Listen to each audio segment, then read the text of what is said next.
Hello, everybody. Welcome to the latest episode of the To Hull and Back podcast, sponsored by 6 Yards Out and Pearson's Bar in Hull.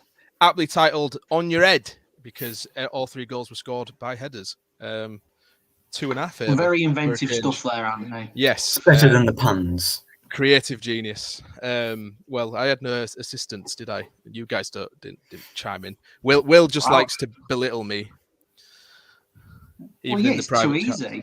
Well, you're supposed to be supportive, guys.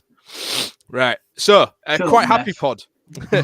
Happy pod for a change. A distinctly surprising performance from I think probably most City fans' perspectives. We didn't score for an entire month of football, and then we scored twice in one game and end up winning. I think it was a significant improvement in every term of the pitch. Maybe obviously the first goal was poor defensively, but take that out of the game. I think from the starting minute to the end, I do think we were the better team. Is that something that you would agree on, Nathaniel? Well, yeah, we were the better team. We deserved the win. Joel didn't agree with this in the chat after the game, but it's up for debate whether that was our best performance of the season, because we haven't had many good ones. It was certainly the best we've had since, I guess, the Coventry win, of course, especially against Norwich where we won. We didn't deserve that to win that game either. I think we were the better team, except for the 10 seconds when we conceded, but then also like a 10-minute period at the start of the second half, Wigan were on top, but then especially after we got the maybe like the last 10 minutes, but really we were the better team for most of the game, which is the important thing. You're always going to have spells where you're under the cosh. So a hugely improved performance, and looking forward to the next game rather than dreading it. I mean, Andy Dawson clearly had an effect in the short space of time he's had as interim boss on the team. He's obviously shoved a proverbial rocket up their backsides and probably reiterated the importance of, work rate, desire, application, something we've been really, really missing the last few weeks. Defensively, as a unit, we've been very disorganized and very slow. But, this game, we sort of straight from the off, we were pressing as a team, which was the most important thing. I think, we weren't doing individually weird individual presses that, would pull players out of position and create spaces. We looked a lot more structured. Maybe Andy Dawson showcased his managerial powers a bit. Obviously, quite an odd starting lineup. Obviously, he started 2 right backs in Louis Coyle and Cyrus Christie, but a decision that ended up being the correct one. Would you agree, Will? Yeah, definitely. It was surprising Christie when I saw Christie was in the team. When I saw Christie and Coyle, I should say, in the team, I was like, is Christie playing midfield, like in sort of maybe a central midfielder, or maybe on the right side of midfield? And then when you get there and you realise he's playing right wing essentially, and Pelkas is in the middle, it was a bit of a shock, but it was probably, it showed how much it helped, because it was probably Louis Coyle's best game. He was the best player on the pitch for me, and it was his best game for a while as well. Yeah. What do you think worked about that partnership then? Why was that so much more effective than if we'd have had Christie offers a lot more stability going backwards as well as forwards. It's more like having. I know he played it as a winger, but it was more like having a wing back and a full back on the same side, really. And there was constantly their partnership were constantly overlapping one another. And it paid dividends with the goal. The Pelkas' goal. Yeah, and obviously Wigan played James McLean in left back, which I think is a very bizarre tactical decision. And I think both Coyle and Christie had very good games against McLean, and he didn't offer much threat going up the other side either. They both kept him quiet. There was also another decision which I think surprised quite a few people. Nathaniel, he played.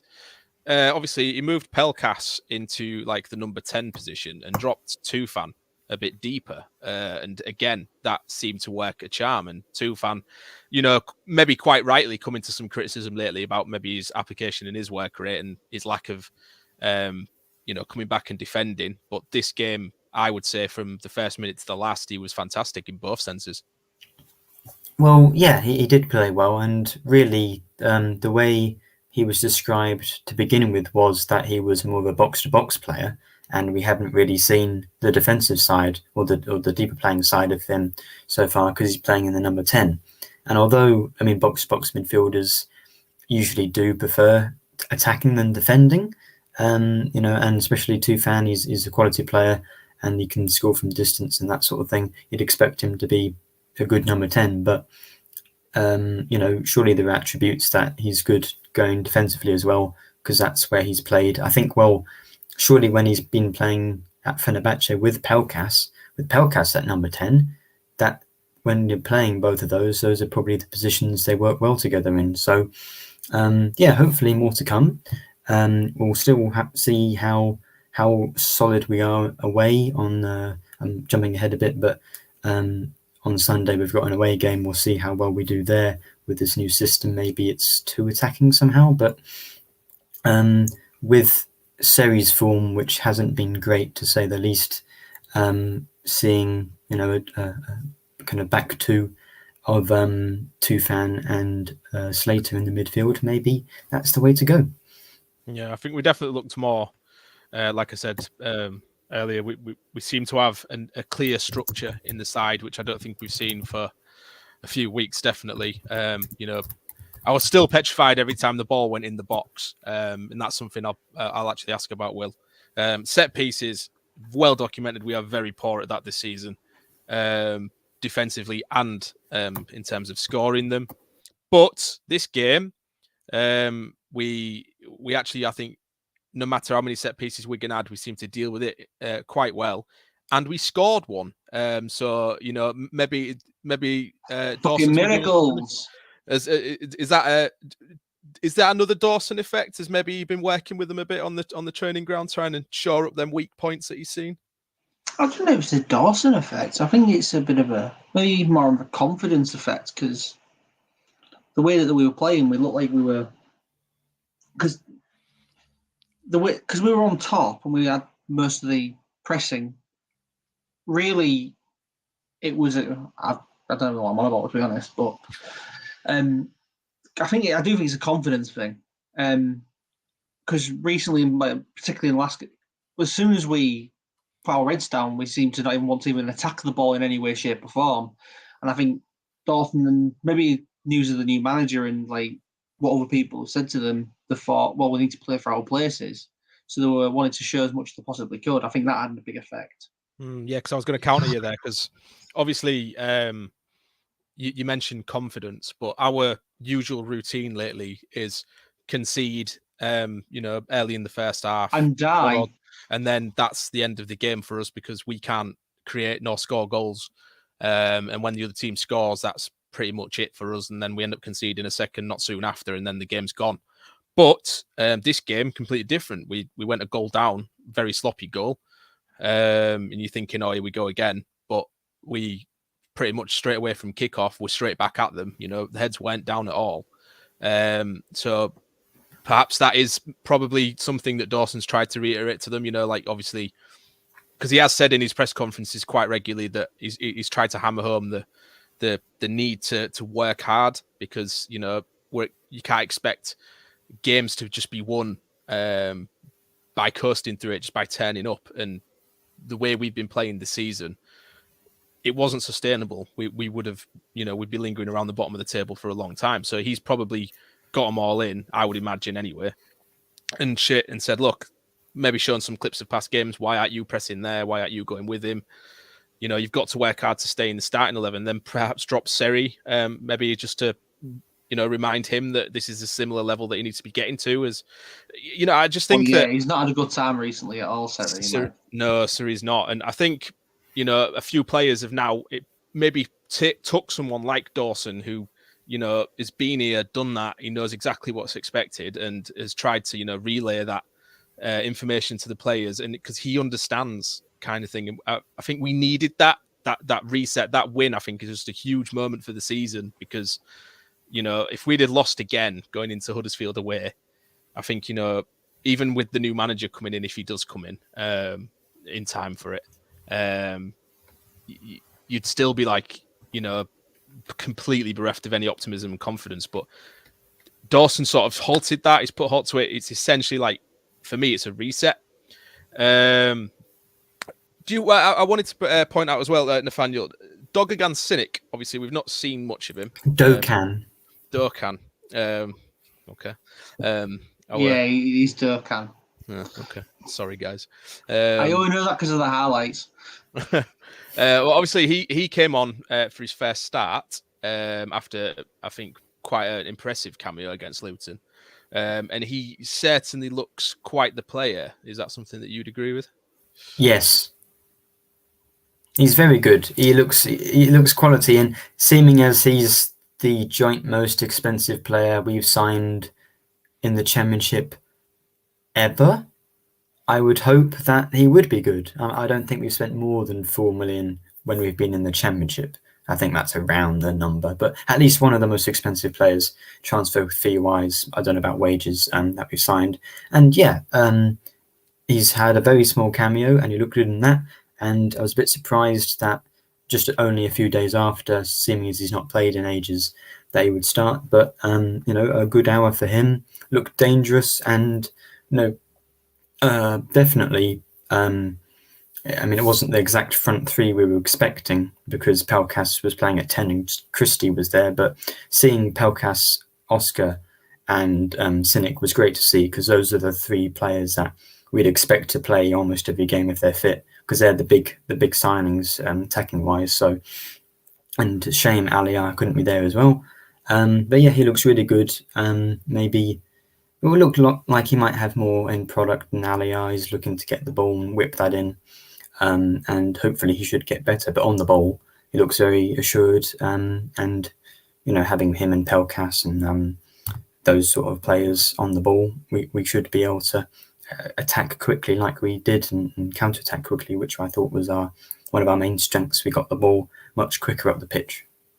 Yeah, we certainly had options off the ball, which is a difference to obviously what we were seeing in recent weeks. I mean, I've just been on the Progress of Unity Wigan podcast, and they were all having a go at me because I went on and said that we'd most likely lose 2-0 because we're not very good. We can't create chances, awful from set pieces, etc. Can't score goals, and we were the complete opposite against them. And I said, look, we're just as surprised as you guys are. Obviously, a pleasant surprise for us. But like you say, yeah, the way we attacked, we looked more fluid. There was an understanding there. There were, partnerships are starting to form, I think, in the middle finally.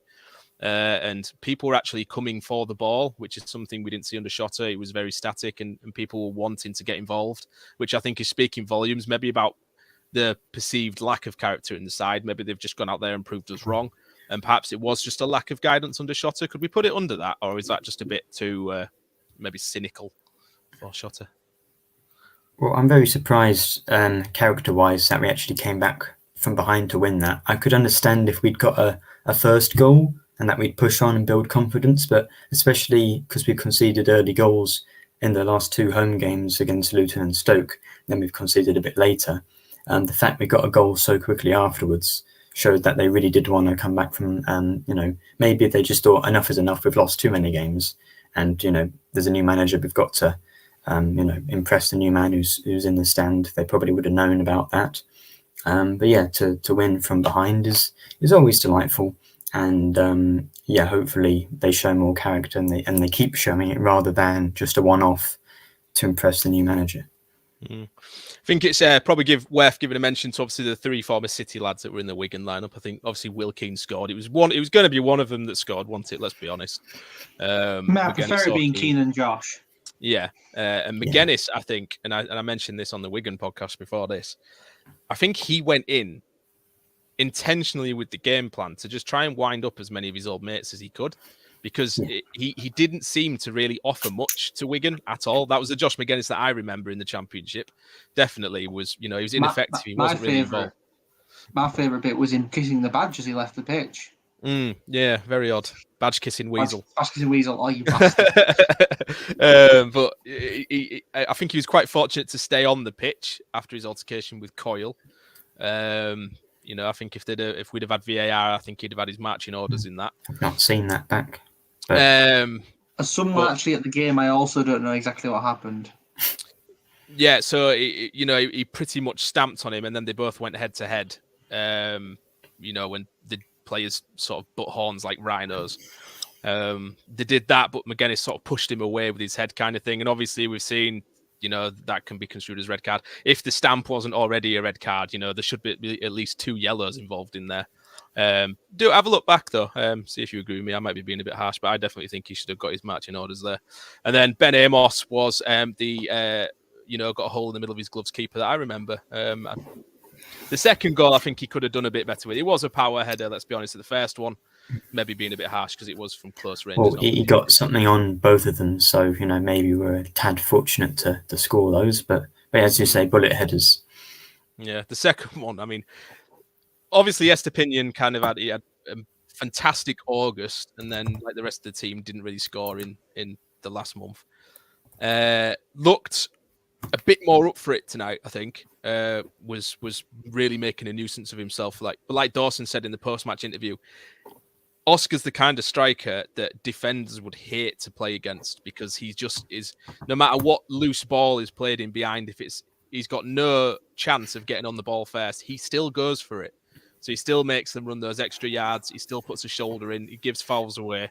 He's very physical, and I think that's going to be very important going on for the rest of the season, is him being a constant thorn and, diverting focus from maybe some of the other creative players that we get back from injury when Aliar's back. Well, that's how he's got most of his goals, and the way he pushed off the Wigan defender for the corner was lovely to see. That strength, because, the desire to get to the ball, that's lovely.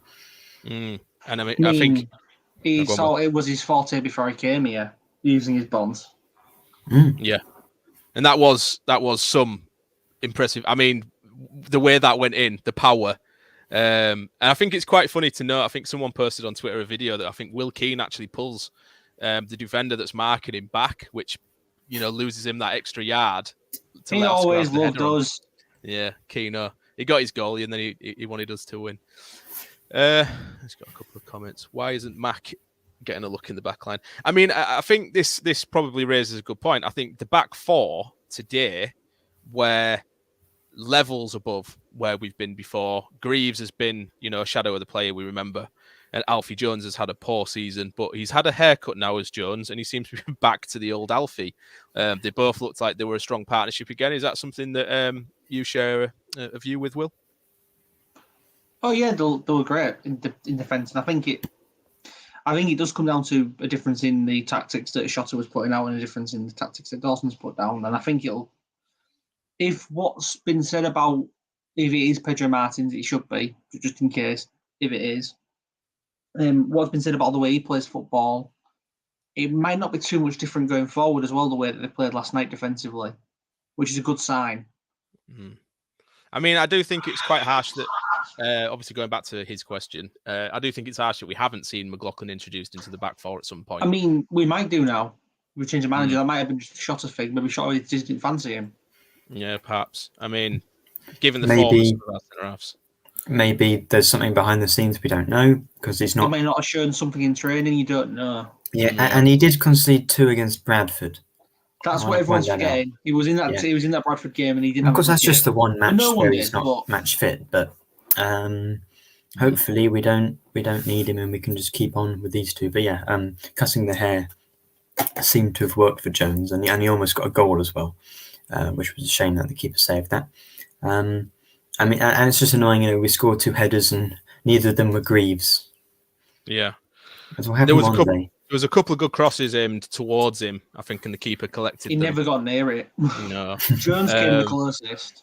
I think having the likes of Cynic now that looks like he can whip in a dangerous ball, I think will increase the chances. And Christie, if he keeps playing. Well, Coyle, I think goes under the radar for the amount of assists he gets. He's quite because he's the best player on the pitch. If I was asked, to compare Christie and Coyle, I would be inclined to say Christie's more attacking, probably has a bit better delivery. But then when you look at the evidence, I don't think that might be true, because Coyle's actually got a fair amount of assists this season for whipping the ball in. So maybe we're being a bit harsh on Coyle, or I am anyway. But Yeah, it was good to see Coyle back to his best. I think Elder had a good game as well. He obviously got an assist too with the corner. I think it was do both of them the world of good. Obviously, Pelkas getting his first goal up and running as well finally. So, well, I say finally, he's only played a couple of games, hasn't he? Anything else from the Wigan game that you want to raise? No, I'll move on to fan cams. Well, well, I'd just like to say, I mean, I'll be mean to some people. That a lot of people have criticised the fullbacks, and then they won us the game. So that's nice. It is nice to see, obviously. I'm going to say, since Nathaniel didn't bother saying it, Ryan Longman wasn't bad to the last He night. was good. He helped. He did his job coming off the bench. He didn't score. But he was a nuisance, and a lot of times he didn't put the ball out of play any time. He had a shot on target, dribbled into the goalkeeper, but it doesn't matter. The stats will show it was a shot on target. I think it comes down to him being in the right position as well. Yeah, and he had a job to do. He got the ball forward and killed a bit of time by getting the ball forward, and that's good. Yeah, he's far better on the left, isn't he? Last night, no one had a bad game at all. Not one person. Not for us, anyway. No, I agree with that. Longman's definitely better off the left. I think, obviously, we didn't get to see much of that last season, because we obviously had Keno out there, didn't we? So maybe this season, maybe not so much if players are coming back from injury, but he perhaps now has a chance to try and, especially with a potential new gaffer coming in, to try and stake a claim for that left-hand side, and be a bit of competition for Cynic, and hopefully try and get the best out of each other. And then that's obviously the best way you end up with players in form is in fear of losing your place. You've got to perform, aren't you? I like this. Nathaniel being mean. See, even the viewers know Nathaniel. He's an evil bastard. Is that Nathaniel? I was being reasonable, I thought. He's baby-faced and is innocent on camera, but you don't know the true story. Absolute monster. Right, so we'll jump on to fan cams now, actually, because we've only got 2, and they are correct this time because I uploaded them off my phone, not the laptop. They're 100% correct. Well, we'll see, won't we? Yeah, we'll see. When they start talking about Cardiff, then we'll just bin it off. Right, so the first one is Max Tiger. This is his thoughts on the Wigan. Well, then, I didn't think I'd be saying this on a Thursday night. Hull City 2, Wigan Athletic 1. We actually won. We actually scored, never mind winning. The game was brilliant. The atmosphere, brilliant. I loved it. And that's to say, after the poor results, what a game. We've got Andy Dawson. Let's maul onto Huddersfield. Brilliant game. Well deserved. And a brilliant effort from the players. That's exactly what I want to see. So let's see if we can keep it up against Huddersfield. Up the Tigers. What we all want to see. I would agree. We haven't seen enough of, perhaps. Now, this one, I'm going to give a warning to Will and Nathaniel because you're not going to know what to expect here, but I do. Now, Rich is a good friend of mine, and I'm quite happy that he's on fan cam because he will give us a bit of humour in every video. His humour for this video is that he's fresh out the bath. It was a great win, wasn't it, lads? I think Coyle was outstanding. Still somewhat missing from the side, though. I think there's still a bit of oomph missing. Very happy with that win against a half-decent Wigan side. I mean, anyone with Josh McGinnis and Will Keane in it, they're not bang average. But yeah, looking forward to this new gaffer. He seems to know the score. Good pedigree, Champions League. Done the business in foreign leagues. So, fingers crossed. Back to Will with the weather. He's never going to let you live that down, Will. Never. That was unique. I told you. But it's, it'll be something different every video, so something to look out for. I mean, obviously Pedro Martins is being mentioned, and it's looking very likely that he's the man who's going to take over. He was at the game, wasn't he? I don't think you go to the game, see us win, and then think, nah. I don't know. It depends how much, because he's got quite a good CV, which suggests to me he's probably going to be on a fair whack. Now, that could potentially be a stumbling point if the club aren't willing to pay him X amount of money. I guess it depends what his aspirations are, if he sees himself as higher than this, or if he believes in Adjan's project, which tends to happen quite often with a lot of these players. We didn't think we'd get Suri, but here he is. I think Pedro Martins, I'm not going to pretend to know a lot about him. I think a lot of fans perhaps like to try to pretend that they're experts on managers abroad, but he's been very successful. When you look at any of the websites that have got his stats on, his win percentage at Olympiacos over 4 years was 64%, I think, which is very good. A goal difference of something like plus 230 something. So he's got experience in managing in the Europa League, the Champions League. He's won titles, he's won cups. He seems to improve teams wherever he goes, is what I got from the internet. I don't know about the other two of you. Are you quite excited to potentially have Pedro Martins in charge? Absolutely. Very intrigued. Well, I'm certainly intrigued as well, but I mean, who knows if it's going to be a good appointment for us, but I think it would be a good appointment for a lot of teams because he seems to be a good manager. He's qualified for Europe with 2 Portuguese teams who aren't the big 3, Sporting Lisbon or Porto or Benfica. So, he's done well there.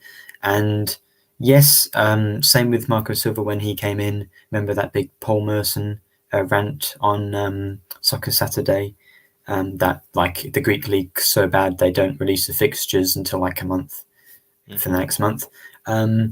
But Olympiacos hadn't won the league for the 2 years before he came in.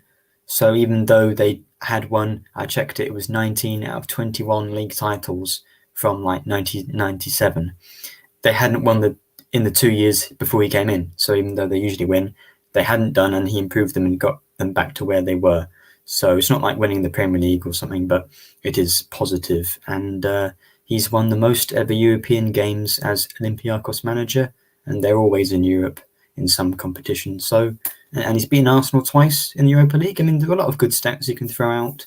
The main thing, though, that I think is interesting is that not only is he a Portuguese manager and an Olympiacos manager, but it's another Portuguese Olympiacos manager like Marco Silva was. So I just think that's a curious coincidence. But I think it could definitely be good because he's got a higher caliber than he's managed at higher teams than Shota did.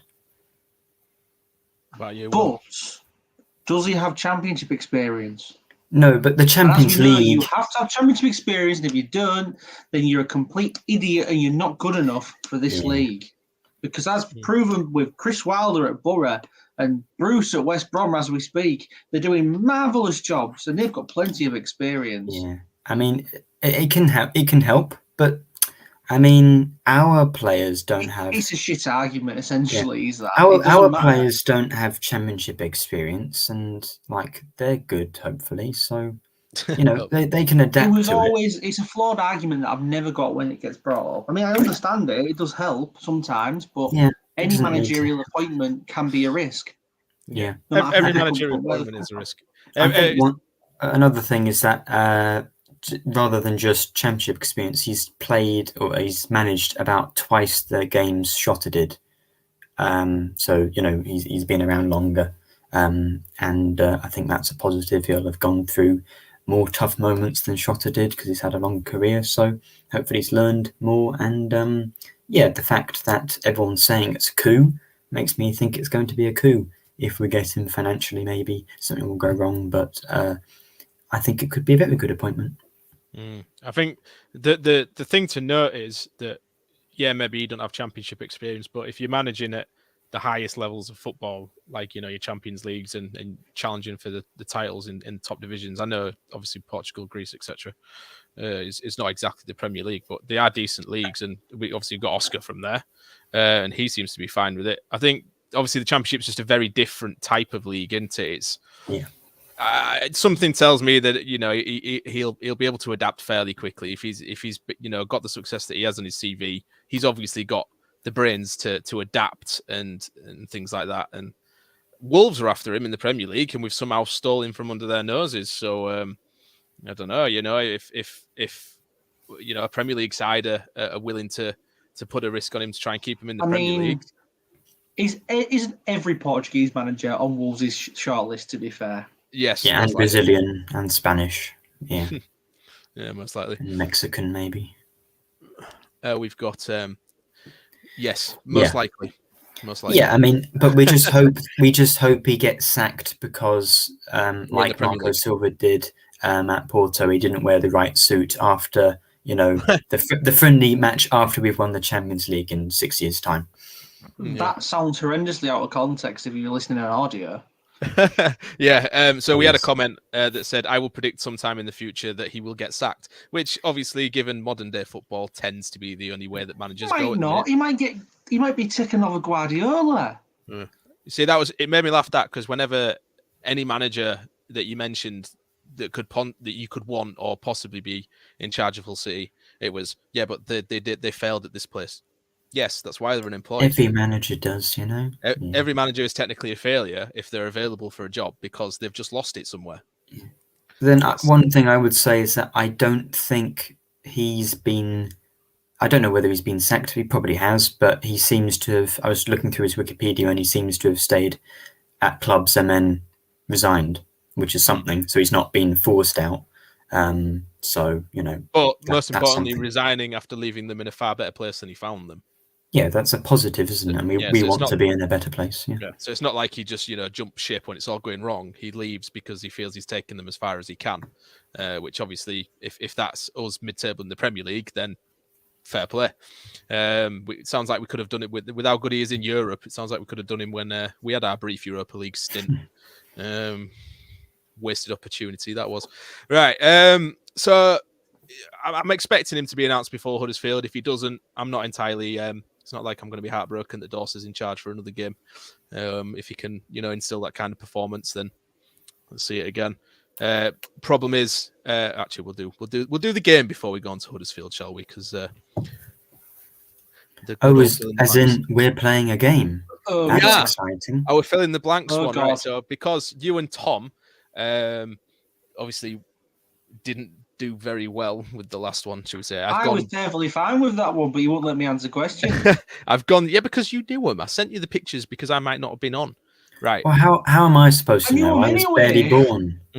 Right. But you might know this one. This one's the season after, and it's the very famous game. It is Hullsborough. So it's when we beat Sheffield Wednesday, obviously 4-2. 7th of December 2004, the famous game where we took about, was it 7,500? I've left a couple more blanks in this time. So for our audio listeners, the team that I've put out, it's obviously what that started was Mael, Mark Joseph, Leon Court. Then we've got a question mark in centre back, Andy Dawson.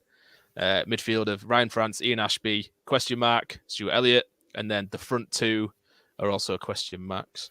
So Can I go first? Absolutely. Please let me go first. But Barmby. I know them all, so I'll let Nathaniel go first. Yes, Barmby is one of them. Didn't he score all four of them? So he has to have No, he played, did not right? score all four of them. Did he score one? He scored two. Two. Yeah. Two's good, right? I can sit back and relax. I've got one right. The volley in front of the away end was a particular highlight. Yeah. I remember that. I remember seeing that on yeah. YouTube 10 years later. Okay, then if we're fighting back, Delaney. Yes, Delaney is the other centre back. Well, I've seen a comment put one of them, so I'm going to pretend I yes haven't. and no. Oh, so Fagan, not Fagan. Not Fagan. Fagan. No, We hadn't signed him at that point. What about? So we've got like the cam position in the centre back, so we need the centre midfielder and the striker that's missing. Myla. And these were the goal scorers, if that helps anybody. Mo Diame. I know. No, it was not Modiame. Well, he scored against Sheffield Wednesday, didn't he? Well, Facey scored. No, he did not. He's not on that team, but he played.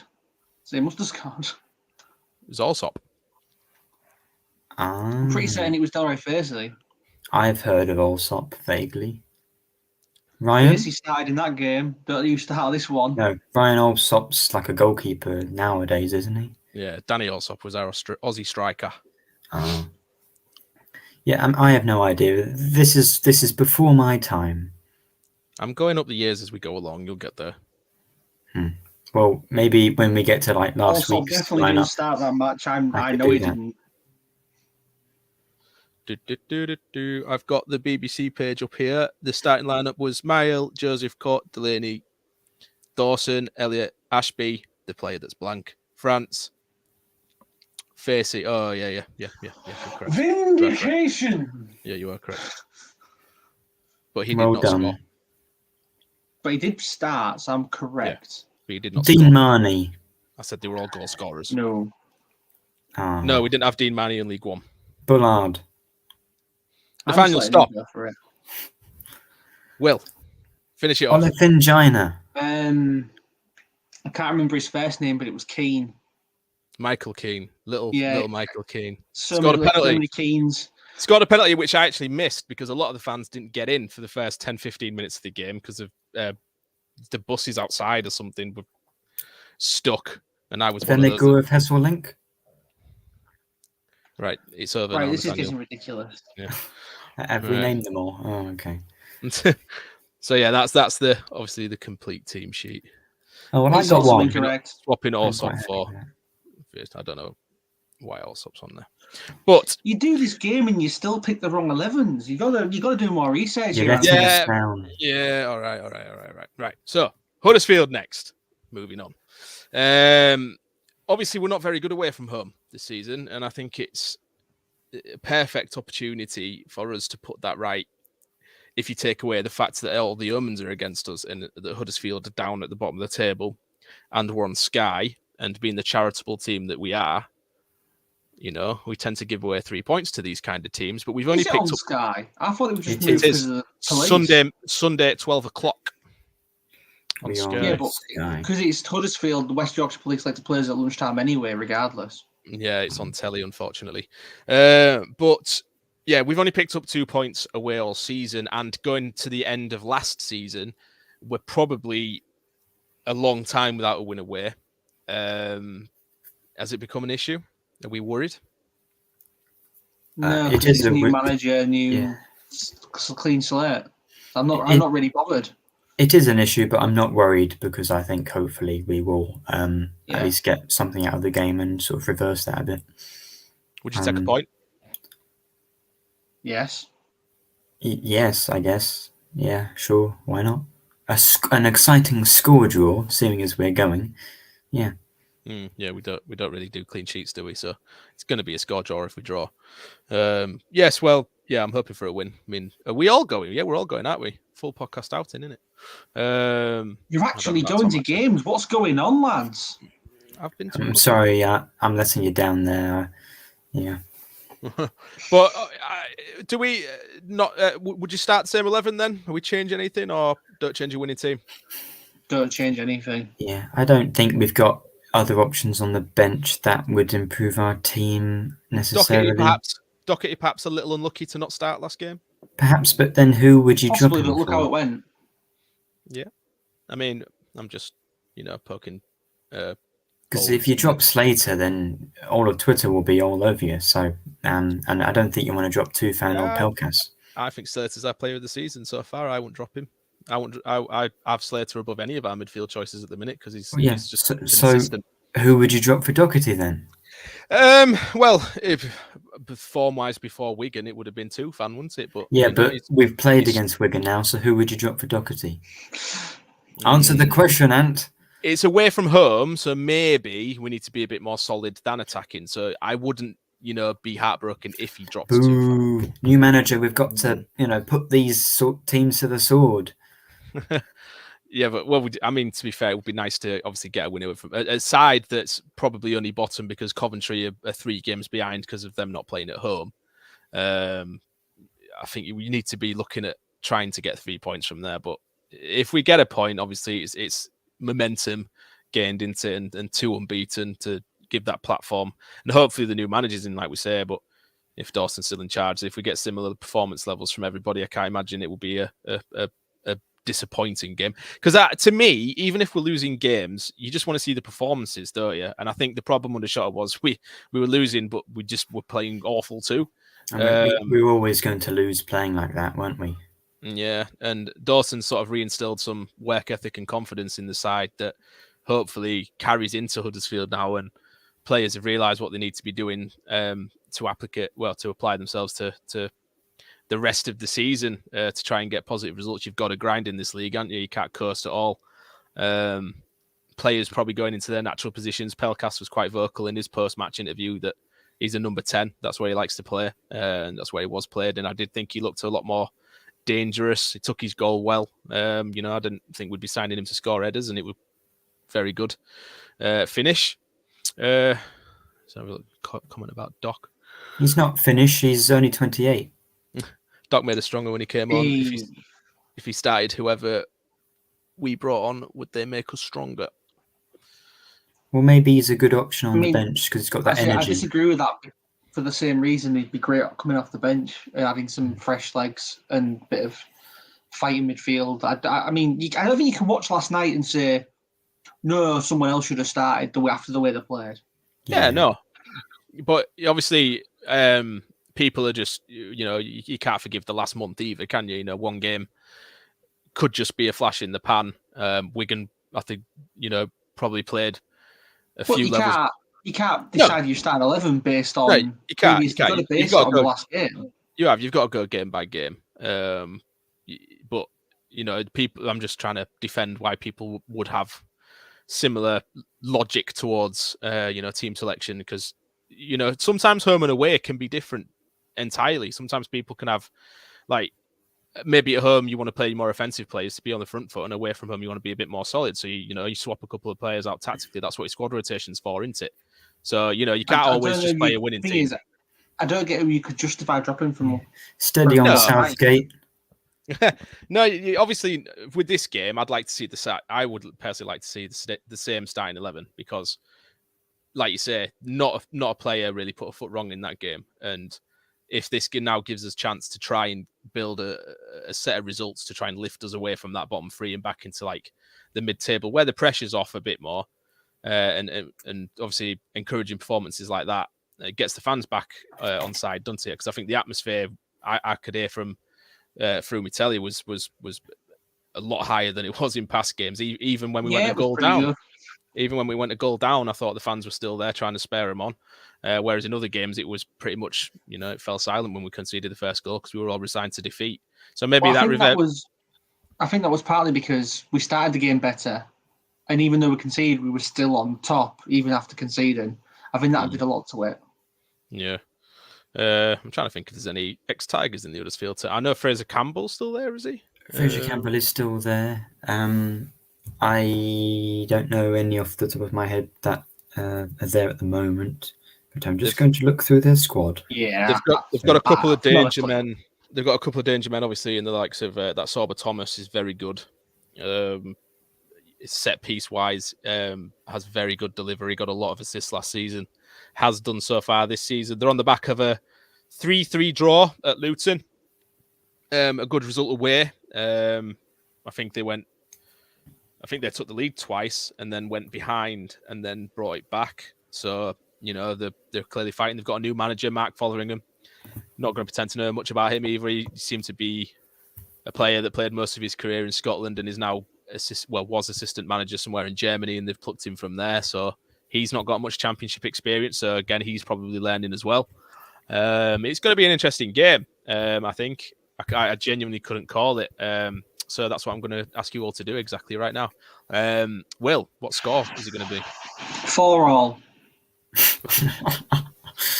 It could well be. 4-4. If we're scoring 4, I reckon Longman could get one of those, surely. Look what you do, Will. You encourage him. Two own goals and one actual goal. I'd take that. Yeah, is it actually going to be 4-4, or are you going to give a more realistic answer, Will?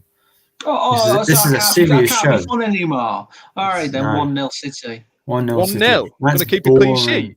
Come on, Will. Keep it realistic. 4-4 then. Yeah, that's reasonable. 1-1. I will go for a 2-1 Hull City victory.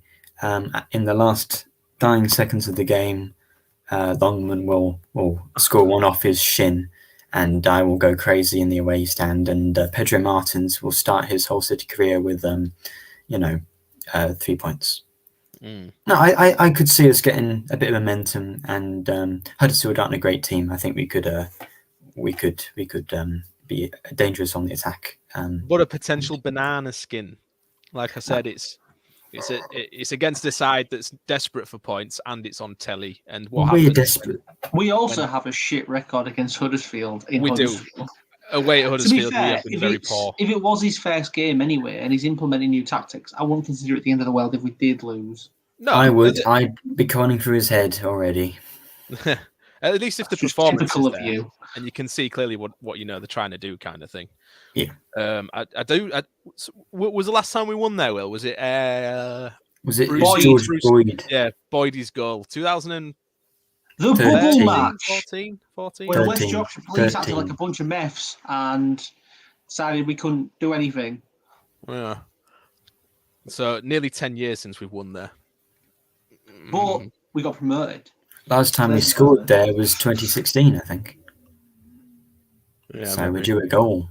Yeah, they do tend to be a bit of a bogey team for us, Huddersfield, especially away. I'm going to go for a nice sound after I'm channeling only the Wigan game, and I'm going to say we're going to draw, but I reckon it will be. I'm going to go 2-2. I think. Desmond, 2-2. Lovely Desmond. I think we go behind twice and bring it back twice. Bit of character, and I'd certainly take that. Has Nathaniel predicted Longman to score in every game? Most likely. Well, I haven't. The last 5 games, I predicted us to lose like 5-0, so no. Yeah, but Longman to score How an own goal. unrealistic. No, he will score at some point. He will score at some point, and that will give me cause to talk about it for weeks on end. So just prepare yourself for that. Nathaniel would have only been a baby there the last time. I would have been 11, to be fair. He's got it in for you, is Alex. Yeah, he doesn't like me. Right, I think we've pretty much covered everything there, haven't we? Have I missed anything, guys? No. Vote. Yes, vote. obviously. So I'm going to stick a little video up. I think we can still talk while it's on. So for our viewers, if you've not voted, this is how you can do it. You literally just type in www.footballcontentawards.com/voting. We will be in the Football League box, football best podcast, obviously Football League. Just click us, go to the bottom, tick the box, press vote now. Or you can tweet. I think you He's literally right just there. Pick it's all cobblers to me. yeah, you literally just tweet. I'm voting for. Tag our account for best podcast Football League at the FCAs, and then that counts as a vote too. The voting does close on Sunday, I believe, so it's the last couple of days. So we do need a big push. So I'm going to plead with you all who's watching. To share it to family. You can on each device you've got. Log it in, vote for us. Let's see if we can pull off a shock and get maybe. You never know. We might finish minimum. in 4th place. Wow. Hey, we're in the final, Will. So anything there is good enough for me. But obviously, thanks to everybody who has voted, and thanks to everybody who listens to us, because sometimes I wonder why people listen to us, especially when Nathaniel runs on about Longman. But you know, obviously we've got recording. Yeah, see, you can tell we've won because the Longman content has gone up today. So we're in a more fun mood. It's too depressing when we've lost to do that. Yeah. Obviously, the Amber Circle group on Facebook, do join that. There's good chat in there. Nice people. It's nice to talk about City and not get abused. I'm trying to think of anything else. Obviously sponsored by 6 Yards Out and Pearson's Bar. Have a look at Daniel Stuck Graphics. I think he's working on some more for us. He's been busy the last couple of days, so I had to do the normal preview one, which will be, I believe you're doing a preview tomorrow, aren't you, Nathaniel, for Huddersfield?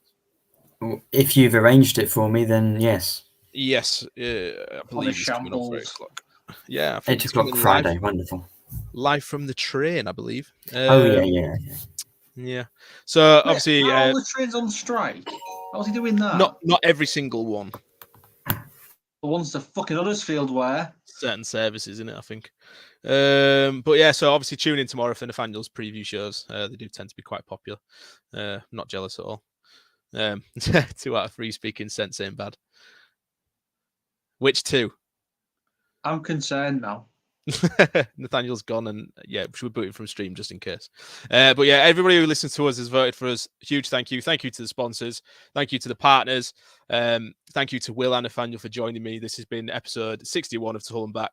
And we thank you all for supporting us. And we will see you. Well, Nathaniel will see you tomorrow for his preview episode. I'm going to get him off before he does something weird.